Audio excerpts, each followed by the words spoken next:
Coronavirus, la pandemia. ¿Cuáles son los síntomas? ¿Cómo se transmite? ¿Qué puedo hacer para protegerme y prevenir la propagación de la enfermedad? Nuevo padecimiento que ha encendido las alarmas de los sistemas de salud. Coronavirus, la pandemia.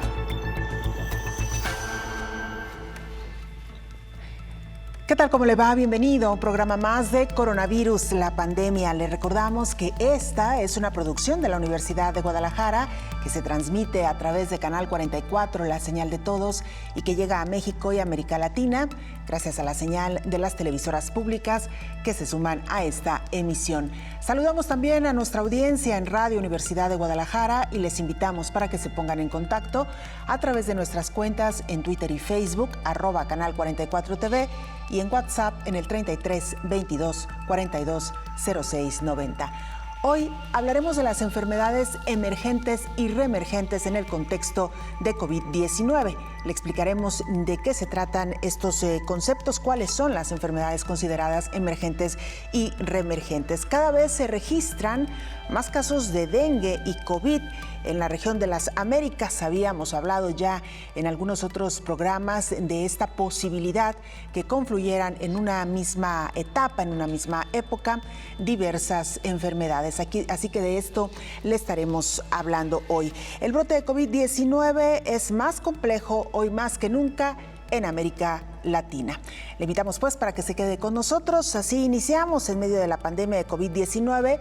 El mundo se enfrenta a enfermedades emergentes y reemergentes como el ébola, dengue, fiebre amarilla y sarampión.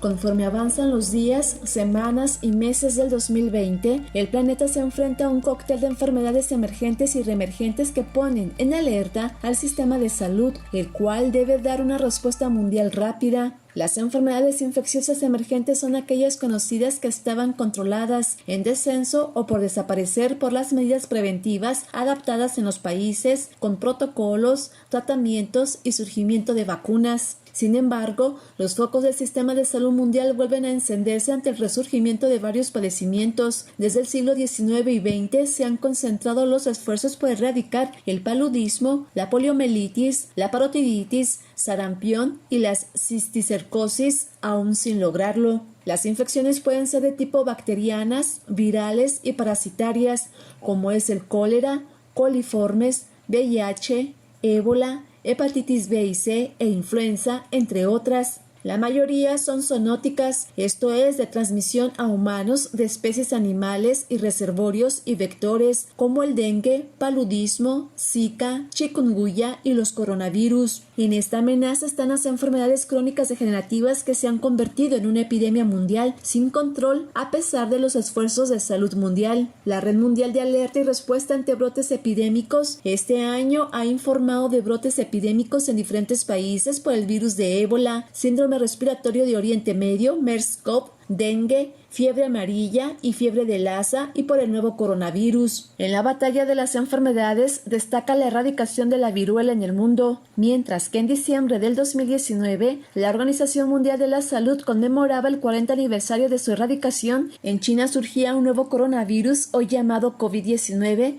que ha matado a más de 410,000 personas y ha enfermado a 7,200,000 individuos en el mundo. Informó Isaura López Villalobos. Gracias a nuestra compañera Isaura López. Este es nuestro tema de hoy. Le invitamos, por supuesto, para que participe con sus comentarios y opiniones. Vamos a Ginebra, Suiza. Antonio Broto, corresponsal de la agencia EFE en la sede de la Organización Mundial de la Salud, nos presenta el reporte más actual. Antonio, te saludamos. Hola, ¿qué tal? Buenos días, Belén. Buenos días a todo el auditorio de Canal 44. La Organización Mundial de la Salud cifra en 7,09 millones los contagiados por COVID-19 en todo el mundo, mientras que los fallecidos son más de 406,000. Un número que, aunque asusta, aún está lejos de las grandes pandemias de la historia, como la gripe de 1918 o la peste bubónica del siglo XIV, que causaron decenas de millones de muertos. América, con 3,4 millones de casos, representa ya casi la mitad de los contagios globales de coronavirus, de los que casi 2 millones fueron diagnosticados en Estados Unidos y más de 700.000 en Brasil, mientras que Perú, el octavo país más afectado del planeta, se acerca ya a las 200.000 infecciones. El dato positivo lo dan los pacientes recuperados, que son ya más de la mitad del total mundial, superando los 3,6 millones, aunque otras 54.000 personas que contrajeron el coronavirus se encuentran en estado grave o crítico. El fin de la pandemia, pese al descenso de casos en Europa, parece aún lejano, y en este contexto, medidas de prevención como las mascarillas o tapabocas parecen haber llegado para quedarse en países de todo el mundo, no solo los asiáticos, donde este objeto ya era de uso habitual antes de la COVID-19. Con el fin de normalizar el uso de estas mascarillas, científicos suizos anunciaron la invención de un tapabocas completamente transparente e igual de efectivo que los convencionales, para que nuestras caras dejen de estar medio ocultas cuando hacemos uso de este elemento protector. Reporto desde Ginebra para el programa Coronavirus, la pandemia. Muchas gracias, Antonio Broto. Saludamos en esta mesa de trabajo, como todos los días, y con el gusto de siempre al infectólogo Héctor Raúl Pérez Gómez. Doctor, bienvenido. Muchas gracias, Belén. Buen día. Buen día, doctor. Escuchamos el reporte de Antonio Broto y, doctor, siento que poco a poco hemos ido pasando del pánico inicial a empezar a asimilar y a entender la enfermedad por la que hoy estamos luchando o estamos enfrentando como humanidad. Y escuchaba el tema de los cubrebocas, antes de entrar, por supuesto, a nuestro tema central, en el sentido de hacerlos transparentes para que podamos vernos los rostros. Es que ese es uno de los grandes temas que hoy por hoy son temas colaterales, pero que también forman parte de la cotidianidad y que también nos han afectado. El hecho de no poder ver los rostros de las personas con las que convivimos, pero además también el hecho de que el cubrebocas o la mascarilla se ha convertido en un objeto esencial. Es decir, uno toma su bolso y toma el cubrebocas o las llaves del coche o las llaves de la casa, y es un artículo que hoy por hoy ya se ha convertido en esencial, doctor, ¿no? Efectivamente, y qué bueno que se convierta en algo que forme parte de nuestra rutina por los momentos que estamos viviendo. Eso va a cambiar. Por supuesto, poco a poco se va a flexibilizar en la medida en que la pandemia vaya cediendo en el mundo entero, porque no vamos a vivir con cubrebocas el resto de nuestras vidas. Esperamos. Es lógico que no será así. Pero entre tanto esté con la intensidad que se está viviendo la pandemia, pues el cubrebocas se ha convertido en un elemento fundamental de protección, tanto para quien se encuentre infectado y no transmitir la enfermedad a los demás, como quien, no teniendo la enfermedad, tiene necesidad de salir a escenarios de alto riesgo, como es el transporte público o como es estar en un supermercado, etcétera, lo cual significa algún riesgo de transmisión. Entonces, pues sí, efectivamente se ha convertido en algo cotidiano para nuestras vidas y como consecuencia de lo anterior, efectivamente luego vienen muchas ingenio en diseño de estos cubrebocas. Esos materiales habría que identificar qué tanta calidad tienen, qué tan eficaces son para el propósito que han sido diseñados, porque luego también hay otros que están hasta glamurosos, ¿no? Y que bueno, toda esa parte es importante, pero ante todo que sean primero eficaces para el propósito para el cual se están utilizando. Y lo más importante, doctor, que no olvidemos que las medidas principales son lavado de manos constante, la sana distancia y mantenerse en casa. Y bueno, pues también un poco a propósito de estas medidas, doctor, el que la gente también aprenda, y aquí ya les dábamos un poco esta instrucción de cómo utilizar los cubrebocas y el retiro de los mismos. Por cierto que hay una nueva polémica, doctor, en la Organización Mundial de la Salud sobre si es verdad que las personas asintomáticas tienen menor riesgo o menos posibilidad de contagiar. Salió esta declaración, todo el mundo dijo, bueno, por lo menos, pero luego resulta que no está 100% comprobado que una persona asintomática pueda ser menos contagiosa que una que sí tiene síntomas, ¿no, doctor? Efectivamente, es una polémica. Ayer por la tarde salieron a aclarar en virtud de que al parecer era la declaración en otro sentido, porque fundamental resultaba enviar bien el mensaje a la población de que alguien infectado, aún asintomático, puede transmitir la enfermedad. Se hablaba de que algunos estudios mostraban diferentes porcentajes de transmisión dependiendo de la sintomatología presentada.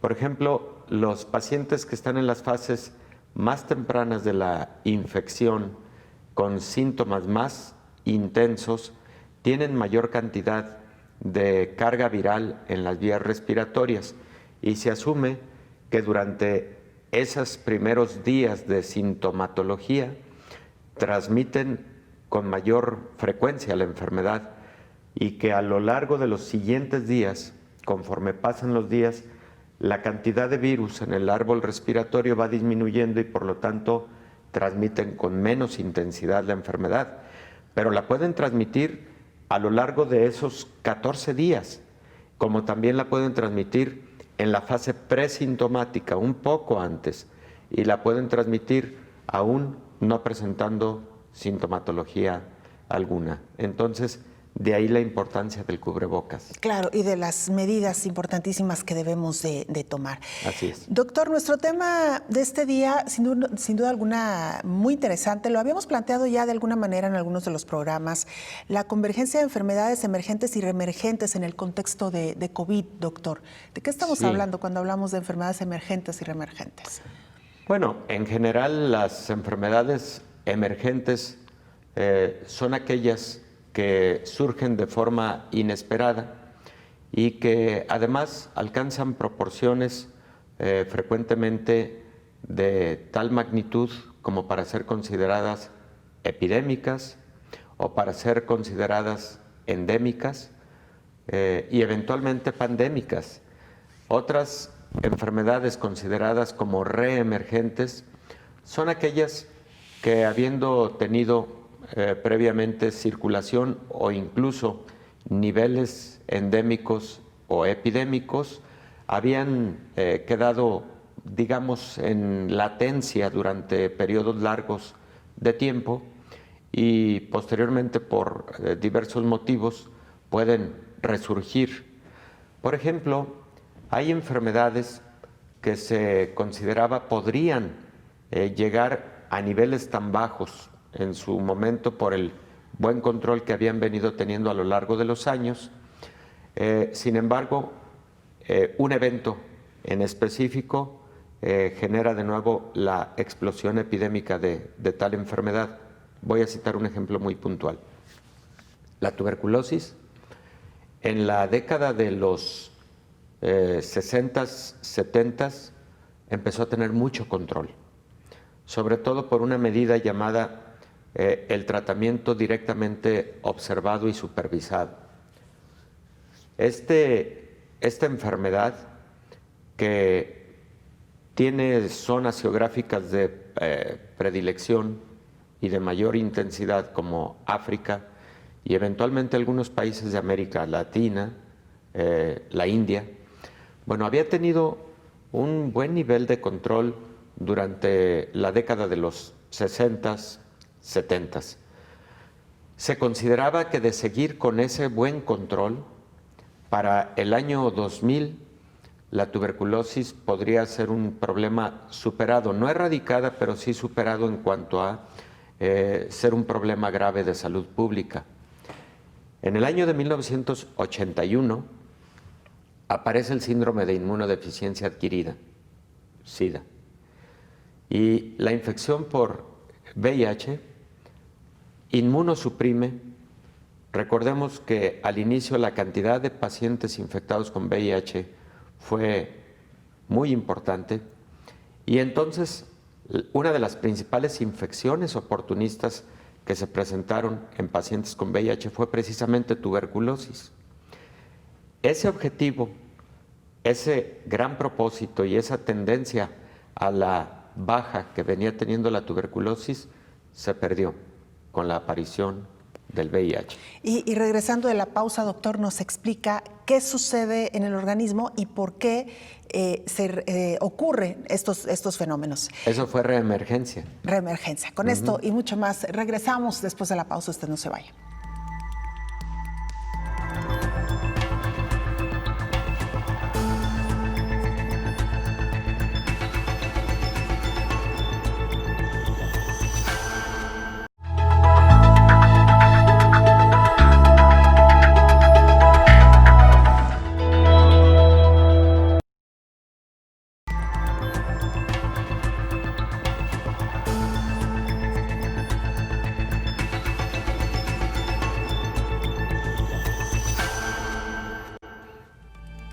Estamos de regreso en este programa Coronavirus, la pandemia, en esta ocasión hablando de enfermedades emergentes y reemergentes en el contexto de COVID-19.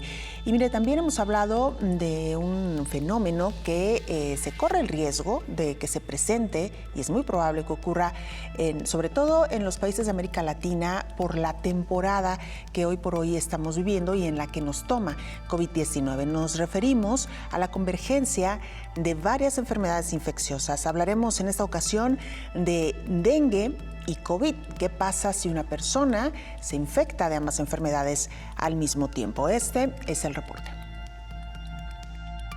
Según la Organización Panamericana de la Salud, 500 millones de personas están en riesgo de contraer dengue en América Latina. La región lucha ya de manera simultánea contra dos brotes que representan un desafío para la salud pública, dengue y la COVID-19, reto sin precedente en Latinoamérica. El primer caso de coronavirus en la ciudad de Sao Paulo, el 2 de marzo pasado, el país ya enfrentaba una severa epidemia de dengue, que no se ha detenido. A principios de mayo, se habían registrado más de 676,000 casos probables y casi 300 fallecimientos, según el Ministerio de Salud Pública de Brasil, y van en aumento. Las coinfecciones con arbovirus como el dengue y el SARS-CoV-2 todavía no han sido bien estudiadas. Sin embargo, ya se están presentando estos casos en regiones donde hay brotes de dengue y COVID-19 al mismo tiempo, como en Brasil, México, Colombia, en general en Latinoamérica. Por ejemplo, Brasil cerró el 2019 con 2.3 millones de personas con dengue, mientras que México registró 41,505 y de probables 268,458 el año pasado. Especialistas aseguran que ya hay casos de coronavirus que han sido erróneamente diagnosticados como dengue en los exámenes clínicos, que generalmente detectan dolor de cabeza y fiebre, informó Rocío López Fonseca. De acuerdo con un estudio, las personas con sangre tipo O tienen menos riesgo de contraer COVID-19. Las personas con el tipo de sangre O tienen entre 9 y 18% menos probabilidades de tener resultados positivos para COVID-19 respecto a quienes tienen otro tipo de sangre, de acuerdo con un análisis de la información de un grupo de 750,000 personas. Datos preliminares del estudio genético impulsado por el gigante del sector 23andMe parecen brindar más evidencia sobre el tipo de sangre, determinado por el gen ABO, en cuanto a las diferencias en la susceptibilidad al virus. Al comparar las pruebas que resultaron negativas, los expertos identificaron la variante en este gen que está asociado a un menor riesgo. Los resultados se mantienen cuando se ajustan por edad, sexo, índice de masa corporal, origen étnico y las comorbilidades. El porcentaje de la prueba positiva de COVID-19 es más bajo para quienes tienen tipo de sangre O y más alto para los de tipo de sangre AB. Los científicos de la firma no encontraron diferencias entre quienes tienen los tipos de sangre O positivo y O negativo. Con el fin de entender mejor el riesgo de infectarse, la empresa también tomó en cuenta los datos de aquellos que tienen una alta exposición, lo cual incluye profesionales de la salud, quienes tenían contacto cercano con casos conocidos y trabajadores esenciales, mientras que en otros grupos el tipo de sangre O tuvo entre 9 y 18% menos probabilidad de infectarse. Cuando se trata de individuos más expuestos, como los médicos en primera línea con el tipo O, resultaron entre 13 y 26% menos susceptibles de resultar positivos, informó Elizabeth Ortiz. Ahí está el reporte de nuestra compañera Elizabeth Ortiz, doctor Héctor Raúl Pérez Gómez. Interesantes estos estudios que van surgiendo poco a poco. Tampoco es tanto la garantía, pero bueno, un dato interesante. Es un dato muy interesante que se ha estudiado para otras enfermedades infecciosas y sorprendentemente los pacientes con tipo sanguíneo O han tenido menos proporción de diversas enfermedades, por ejemplo, incluida tuberculosis. Justo de la enfermedad que hablábamos antes de irnos a la pausa. ¿Y se sabe por qué, doctor? ¿Se ha estudiado por qué? Frecuentemente no es porque el eritrocito que tiene, mejor dicho, que no tiene antígeno en su superficie y por eso se llama O, es lo mismo que cero, no tener, genere una protección directa, sino porque puede ser un indicador de un cierto perfil genético que tiene mayor protección a través del propio sistema inmunológico o a través de la reducción en el número de receptores de otra naturaleza para dichos patógenos. Entonces, sorprendentemente, los tipo O tienen menor susceptibilidad a algunas, no a todas las enfermedades infecciosas. Eso se tiene que estudiar siempre por enfermedad. Particularmente. Claro. Doctor, hablábamos de las enfermedades emergentes y nos ponía ya precisamente como ejemplo tuberculosis en la época en la que surge VIH. En este sentido, ¿cuál es la explicación, doctor? ¿Por qué este oportunismo de las enfermedades? Efectivamente, por oportunismo de algunos patógenos, en virtud de que los pacientes con VIH empezaron a tener una disminución progresiva de su inmunidad de tipo celular, la que es mediada por un grupo de linfocitos conocidos como linfocitos T-helper o T de ayuda, con un receptor llamado CD4. Y estos pacientes, al empezar a tener una disminución en ese tipo de linfocitos, porque el virus ataca particularmente a esos linfocitos, se empezaron a convertir en pacientes con infecciones oportunistas. ¿Cuáles son las infecciones oportunistas? Son aquellas que podemos tener latentes en nuestro organismo por meses o años. Y un ejemplo es Mycobacterium tuberculosis. La podemos tener contenida bajo absoluto control a través de nuestro sistema inmunológico. Llega algo que genera inmunosupresión y esas enfermedades entonces se disparan. Eso ocurre frecuentemente en personas que viven con VIH. Este es un ejemplo de una enfermedad emergente y las reemergentes, doctor. Quiero aclarar lo siguiente. En el contexto de un paciente en particular, esa enfermedad es conocida como enfermedad oportunista.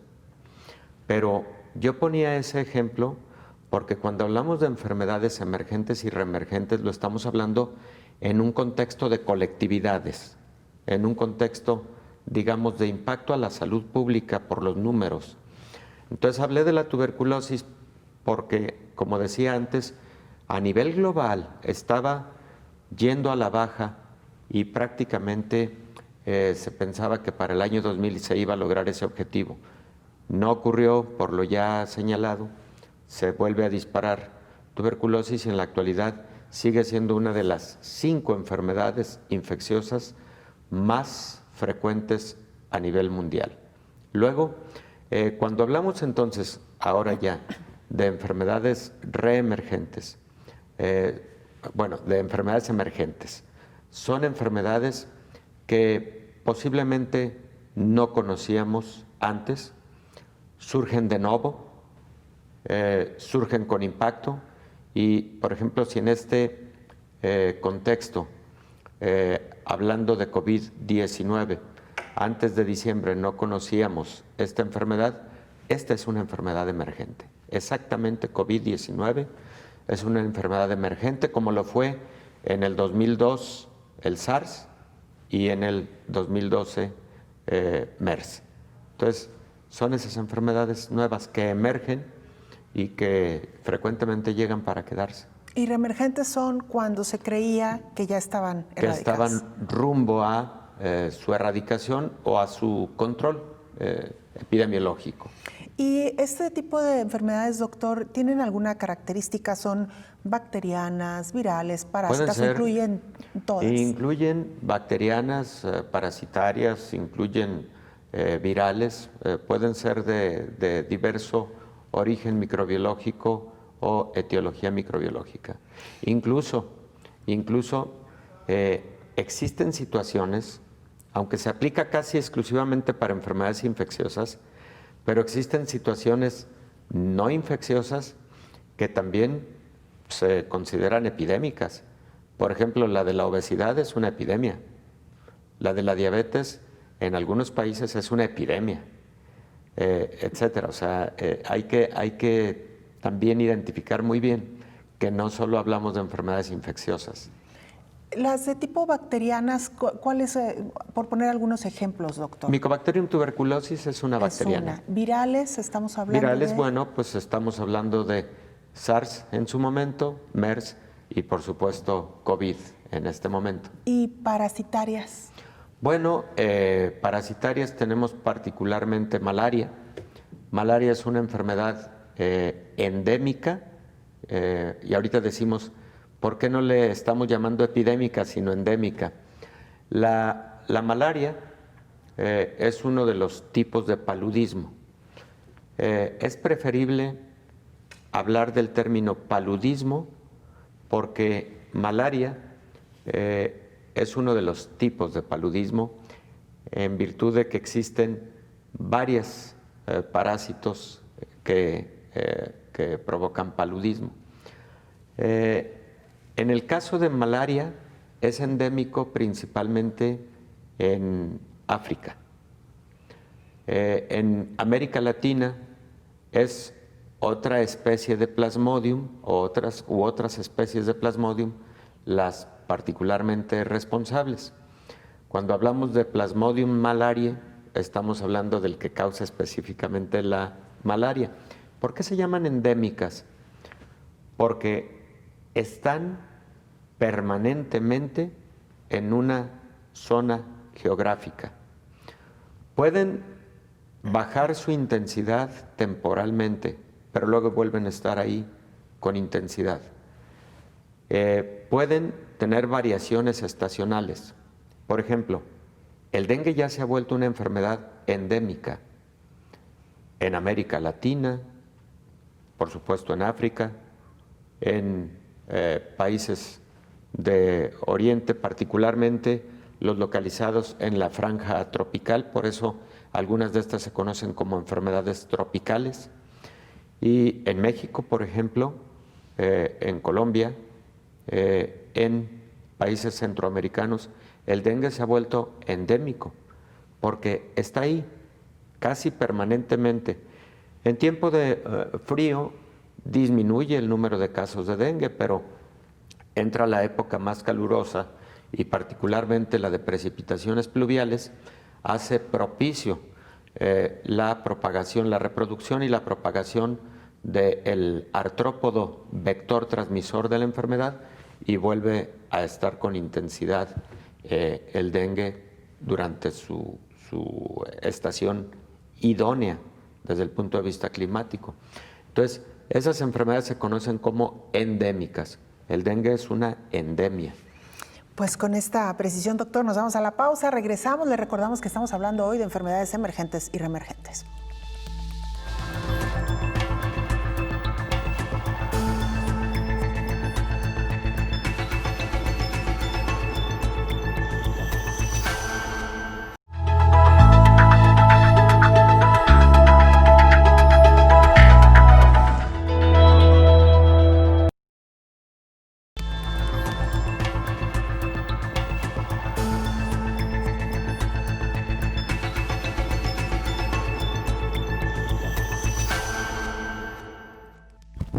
Bueno, y el brote de COVID-19 es más complejo en estos momentos en América Latina. Le decíamos ya, varios países están atravesando por las fases críticas. México, por ejemplo, está todavía en semáforo rojo casi en todo su territorio.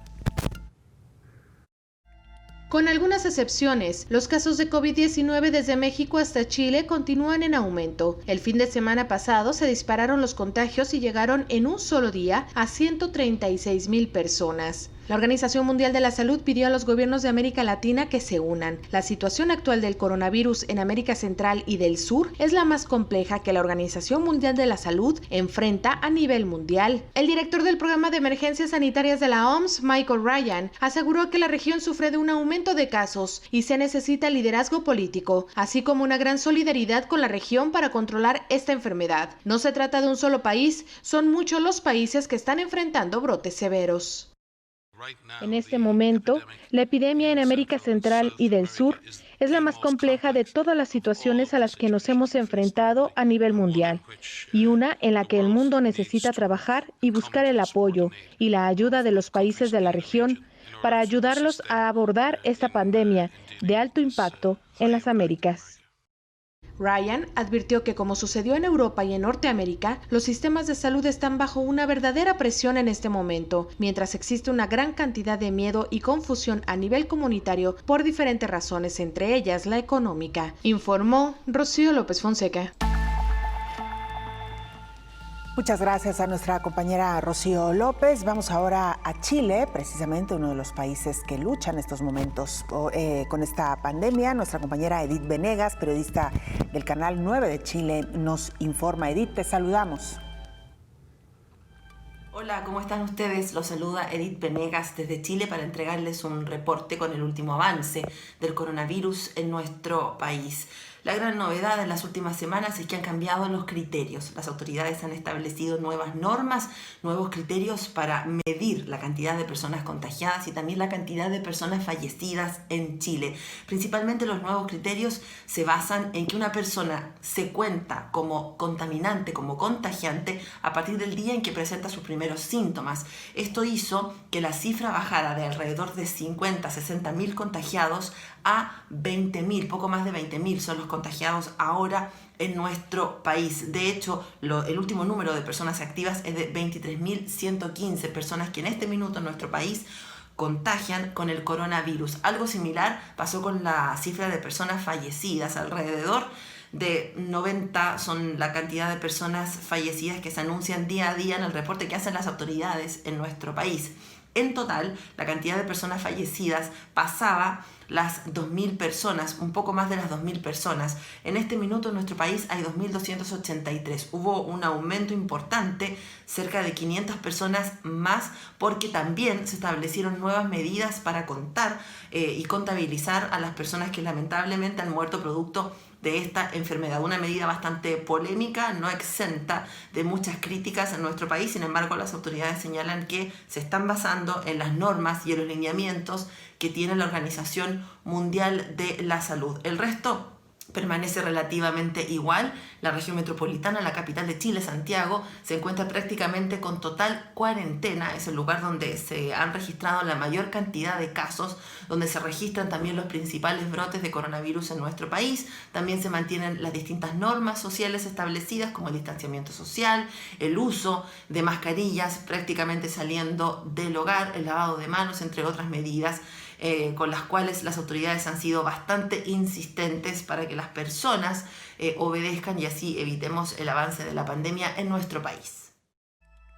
Muchas gracias, Edith Venegas. Sin duda alguna, muy interesante lo que plantea con el cambio de criterios que hoy por hoy se viven en este país. Aprovechamos, por supuesto, para enviar un saludo a nuestros hermanos chilenos. Nos siguen precisamente a través de las televisoras públicas también ahí. Doctor, regresamos, Héctor Raúl Pérez Gómez, infectólogo, regresamos al tema que veníamos planteando, enfermedades emergentes, reemergentes. Hablábamos ya ¿por qué se consideran emergentes y reemergentes? Hablamos también que son de tipo bacteriana, viral, parasitaria, de tipo zoonosis, específicamente dengue, que hemos hablado ampliamente. ¿Cuáles consideraría, doctor, o cuál dice la ciencia que son las de mayor letalidad? Bueno, la enfermedad infecciosa más letal que existe es rabia humana, con 98%. Afortunadamente, la rabia no es una enfermedad epidémica. Lejos de eso, cada vez son menos los números de pacientes que presentan rabia anualmente. Cada vez hay más control de la enfermedad, sobre todo en animales domésticos o domesticados, y los casos que se presentan a nivel mundial son esporádicos y a través del ataque de animales más bien silvestres. Pero es la enfermedad más letal, probablemente, 98%. Luego de las enfermedades muy letales, infecciosas muy letales, pues está ébola. Ébola tiene una letalidad cercana al 50%. Afortunadamente, ya los esfuerzos a través de una vacunación, esperemos que reduzcan estas letalidades y bueno, para empezar, que se logre eliminar los brotes epidémicos que se han venido presentando en África. En estos momentos hay un brote activo en la República del Congo, con aproximadamente 3,000 casos, si mal no recuerdo, del 2018 a la fecha, y que siempre representa un riesgo para otros países en la región, pero también representa un riesgo global, una enfermedad infecciosa como el ébola. La letalidad, insisto, 45%. Otra de las que fueron muy letales fue MERS. MERS, causada también por un coronavirus, tuvo una letalidad del 35%. Luego, en ese orden, tuvo una letalidad del 10% aproximadamente el SARS en el 2002, otro coronavirus. Y el actual COVID tiene una letalidad global por el orden del 6.7 de acuerdo a la Organización Mundial de la Salud, que es una letalidad alta. Comparémosla con otras enfermedades infecciosas que tienen endemicidad o que han causado otras pandemias. Por ejemplo, el virus de influenza H1N1, que causó la pandemia en el año 2009, pues tuvo una letalidad menor al 0.5%.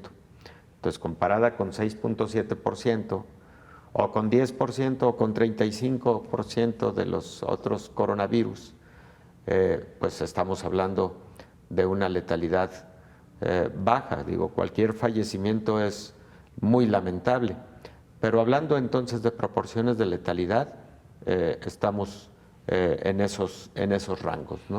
Ahora, doctor, hemos hablado de estas enfermedades que son también endémicas o que generan una pandemia. ¿Qué sucede cuando hay varias enfermedades que confluyen en tiempo y espacio, digamos? Bueno, ese también se convierte en un gran reto, tanto desde el punto de vista de la salud pública, y es un reto, por lo tanto, para los sistemas de salud. Se convierte en un reto para los clínicos por el hecho de tener que diferenciar clínicamente entre dos patologías que se pueden parecer al inicio durante su fase conocida como prodrómica.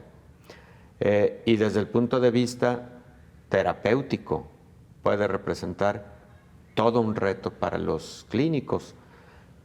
Cuando coexisten dos enfermedades, por ejemplo, infecciosas, con características de endémicas, epidémicas, se dice que estamos frente a una sindemia.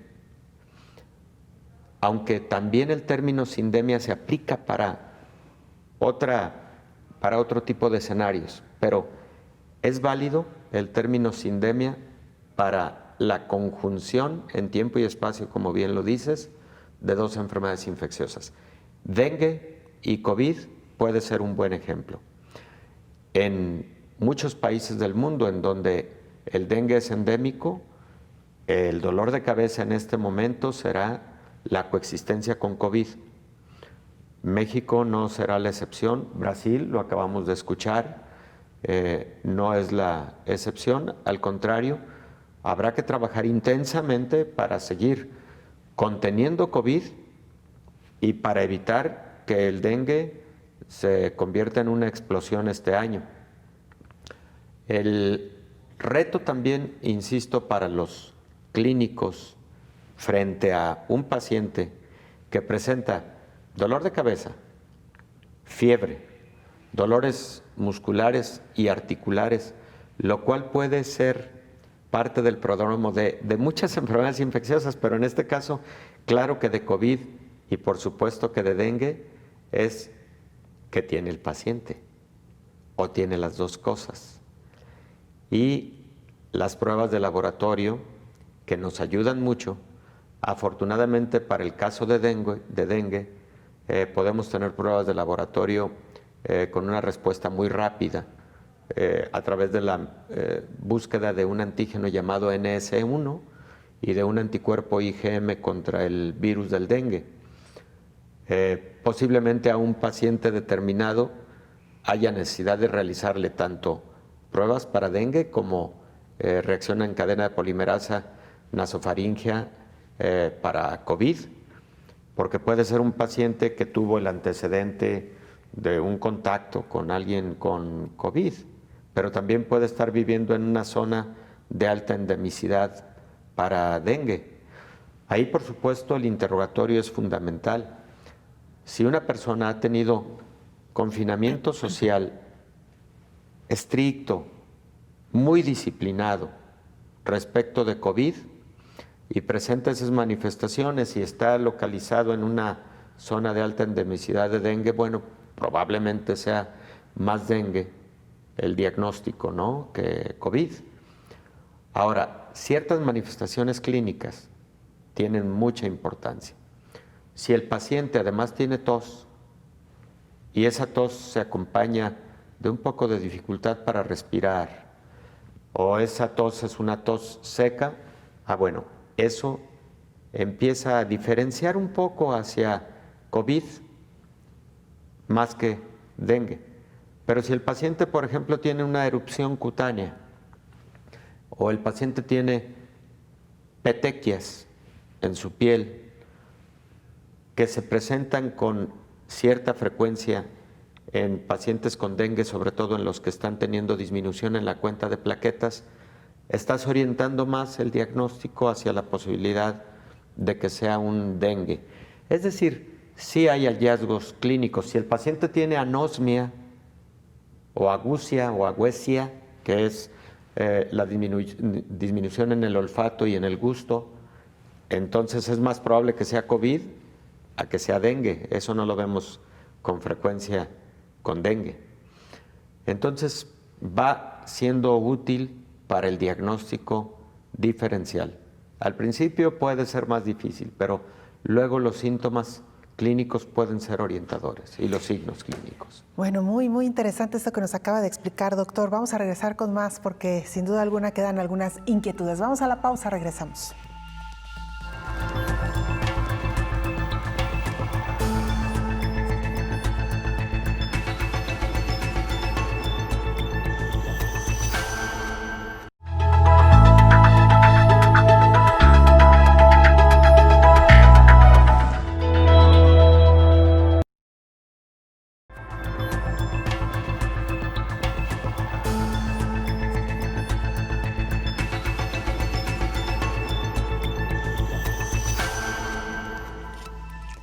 Esta semana fue clave para Nueva Zelanda, Francia, Nueva York y España en su fase de desconfinamiento, pero este último se prolongará hasta que se llegue finalmente a una nueva vacuna, es decir, el desconfinamiento tendrá que ser lento.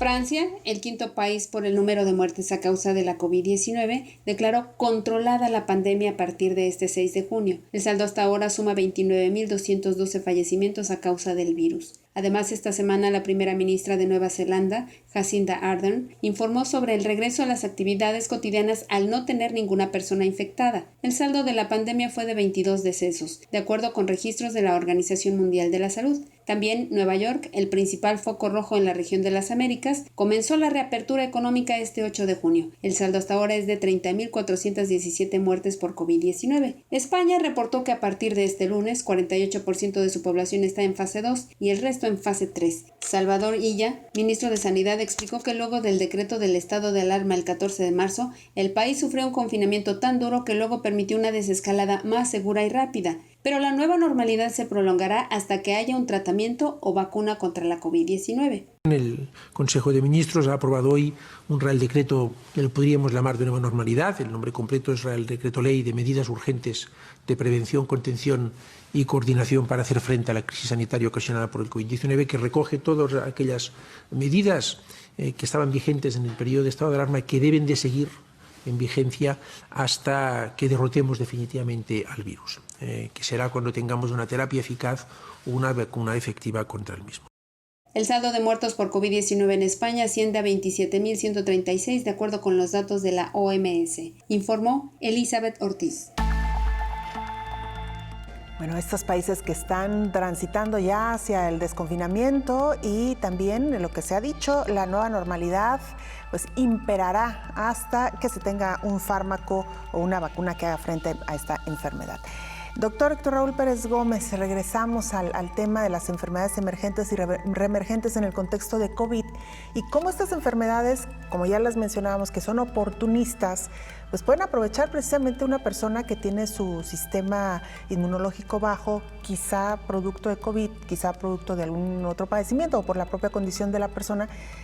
Pueden reemerger estas enfermedades o reemerger. Y también cuando coinciden varias enfermedades, doctor, lo decíamos, un reto sin duda alguna para los sistemas de salud y para los médicos. Para los médicos primero para hacer un diagnóstico preciso, pero para el sector salud para atender esta posibilidad de tener que hacer no solamente una prueba, sino quizá más pruebas de otras enfermedades que estén en el momento. Y además para la atención de pacientes graves. Porque estábamos hablando de dengue y COVID-19. El dengue, recordemos que es una enfermedad infecciosa en donde la mayor parte de pacientes tienen una forma conocida como dengue clásico o fiebre por dengue, que habitualmente no requiere hospitalización. Se maneja sintomáticamente en casa.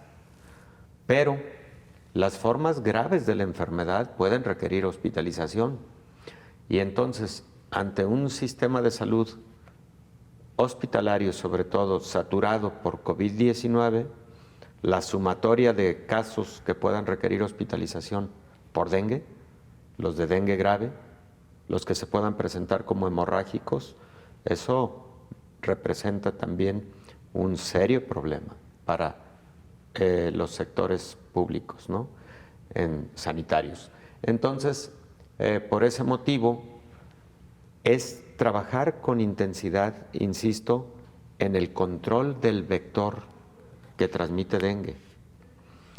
Este vector, llamado Aedes aegypti, y hay un vector secundario llamado Aedes albopictus, además puede transmitir otras enfermedades infecciosas que también en su momento fueron emergentes, como el Zika, el chikungunya, la fiebre amarilla, que ha sido reemergente en Sudamérica y pueden transmitir algunas otras que son muy poco frecuentes, por ejemplo la fiebre del Valle del Rift, pero que son muy poco frecuentes, por fortuna, porque se comportan de una forma muy grave. Pueden eventualmente transmitir otras enfermedades encefálicas, infecciosas, como las encefalitis por el virus del oeste del Nilo, aunque es otro vector, un vector llamado de un género llamado Culex, y encefalitis equinas, tanto orientales como occidentales, o encefalitis japonesa. Todas esas que son enfermedades transmitidas por vectores, la manera de control es controlando a la no reproducción del vector, yendo hacia ese propósito, evitar la reproducción del vector. Entonces, en este momento en el que lo que atenta a la salud pública en muchos países es la coexistencia de COVID y de dengue, hay que brindarle mucha atención a el vector transmisor del dengue. Y doctor, que al final de cuentas tiene mucho que ver también con lo que como ciudadanos hagamos. En el caso de varias de las enfermedades, pongamos el caso de COVID, lo decíamos ya, la protección empieza por uno, en lo personal, y luego en el caso de dengue también lo que podamos hacer desde nuestras propias viviendas, ¿no? Manteniéndolas limpias, fuera de cacharros, de encharcamientos que puedan propiciar pues la proliferación del mosquito. Efectivamente, ahí la acción comunitaria y la acción de cada uno de nosotros como personas responsables de tener nuestras casas sin cacharros, evitar el acúmulo de agua en piletas, en fuentes, etcétera, mantener limpios patios y azoteas. Todos esos son factores básicos para evitar la proliferación del mosco transmisor del dengue. Doctor, ¿qué tanto ha impactado en la proliferación de todos estos padecimientos que hoy hemos hablado y en su expansión fenómenos como el cambio climático y los estilos de vida? Hablamos del cambio climático, por ejemplo, en vectores, ¿no?, que son transmisores de enfermedades, pero en el caso de los estilos de vida, usted ya lo decía, hay enfermedades que no son transmisibles, pero que son pandemias como la obesidad, por ejemplo. Efectivamente, mucho. El cambio climático influye mucho, sobre todo en las enfermedades transmitidas por vectores. El dengue, hace muchos años, era una enfermedad, para empezar, tropical, que es, para fines prácticos, las enfermedades que predominan 10 grados norte y sur del trópico, y por eso es una franja hacia alrededor del mundo la de las enfermedades tropicales. Pero era una enfermedad predominantemente de la costa, porque era el clima perfecto y la altura perfecta para la sobrevida de estos moscos transmisores de la enfermedad. Pero ahora el dengue se ha convertido en una enfermedad metropolizada, de las grandes metrópolis, sobre todo las que están todavía a una altitud que permite la sobrevida del vector. Algunas ciudades muy altas no tienen dengue. Por ejemplo, la Ciudad de México no tiene dengue por ese motivo. Pero ahora Guadalajara, por ejemplo, tiene dengue, y precisamente es por la adaptación que ha tenido el mosco a los climas y por el cambio climático que hemos tenido, que hace más propicia la proliferación de este vector. Doctor, con esto cerramos esta charla. Hacemos nada más un paréntesis porque mañana tendremos de nueva cuenta un tema interesante para nuestra audiencia. Gracias, doctor. Gracias a ti, Belén. Es el infectólogo Héctor Raúl Pérez Gómez. Y mire, las domadoras de virus argentinas que buscan en las llamas respuestas al COVID-19. Estas llamas pueden jugar un papel en la lucha contra el nuevo coronavirus. Son una parte fundamental de una investigación en Argentina que busca generar nanoanticuerpos capaces de neutralizar la COVID-19. En el pasado, este equipo de científicos, en su mayoría mujeres, encontró cómo neutralizar el rotavirus y el norovirus, ambos asociados a graves tipos de gastroenteritis, y consiguió anticuerpos para la influenza H1N1. Para esos virus desarrollaron y patentaron productos elaborados a partir de anticuerpos de llamas, más sencillos de extraer, aislar y replicar en laboratorio comparado con los de otros mamíferos.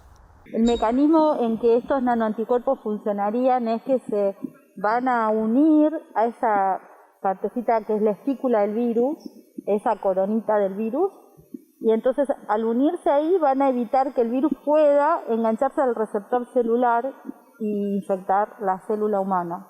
El proyecto está en la etapa de inmunización de los animales, a los que ya se les inoculó la proteína inactivada de la nueva cepa del coronavirus. Se toman muestras de sangre de las llamas para identificar los anticuerpos y luego se individualiza el código genético para replicarlo y adaptarlo a la genética humana.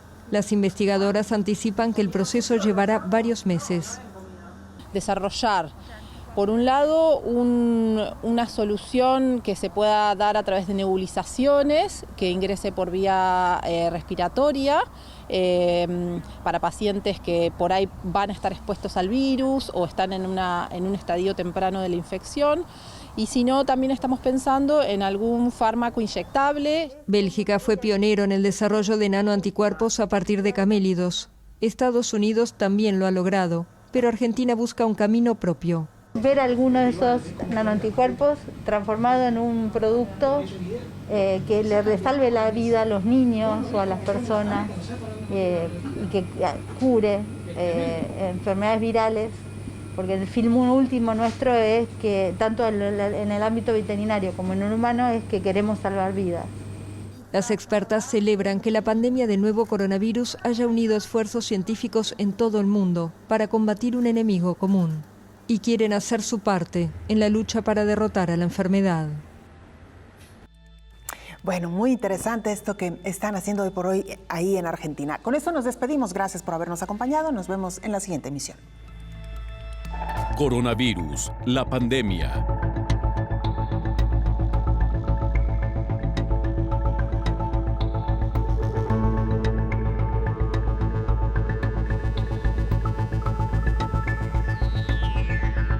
Coronavirus, la pandemia.